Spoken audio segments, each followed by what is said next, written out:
Hi there, this is a new video from GraphQL microlearning course.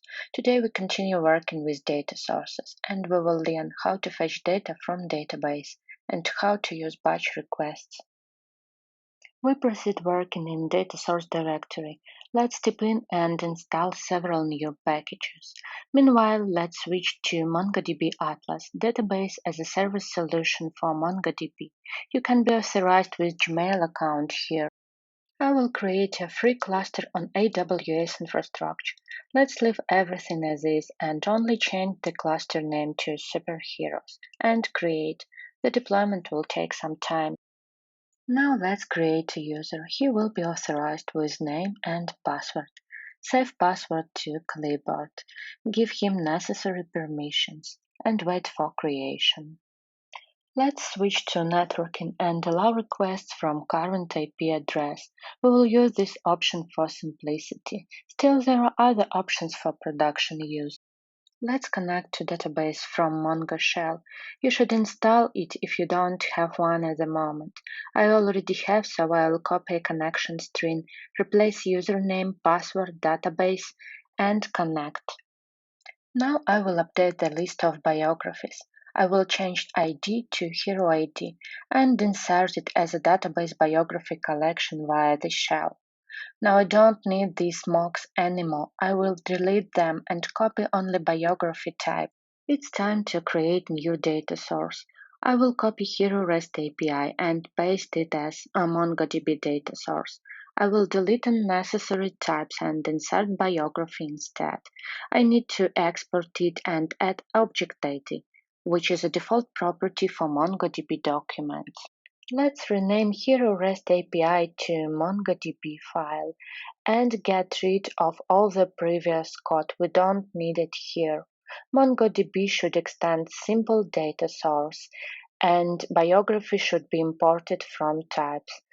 Let's export MongoDB service and re-export it from the folder. Let's refresh in mind the problem that we had with Hero Resolver. It's n+1 problem. When Resolver makes each time a separate request for biography, it's a potential way for performance degradation, both for GraphQL layer and downstream service. Having this problem in mind, let's fulfill the logic for MongoDB data source. First, I create a constructor method which should populate a concrete collection from the arguments. The collection has corresponding type from MongoDB package.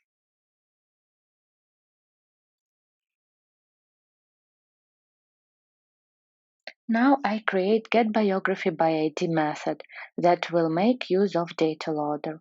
Data loader will collect all the requests by ID that happened during one query execution and glue them together so that we can make a single batch request to a database. Data loader accepts array of IDs as an argument. I can fetch database by this array. For the simplicity of solution, I will use raw MongoDB query without mongoose and convert received collection to array with appropriate method. Finally, I should return the array of biographies mapped to their IDs.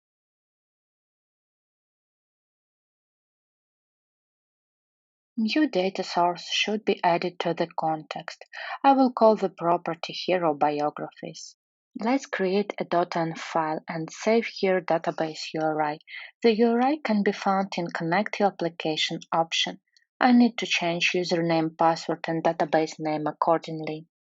Server TS file is the next that should be changed. Import and initialize .env with config. I will have a default one here. Then I will create a MongoDB client. The URI is accessible from process.env. Next, connect the client. If the connection fails, provide some graceful logic. If it's a success, then start a server. And the last thing here is to bind new database to context. MongoDB constructor accepts collection as an argument. Now it's time to switch biography resolver from mock data to database.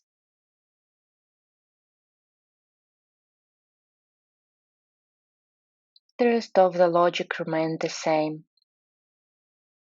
Let's remove unnecessary imports. Response file is not needed anymore. And now let's start a server and see the result. Push the button and check that all the biographies now are fetched from MongoDB via one batch request. There are a lot of ready-to-use data sources that you can use. This package is already done for Mongo, and you can use it instead of custom implementation. This is it for today. Stay tuned.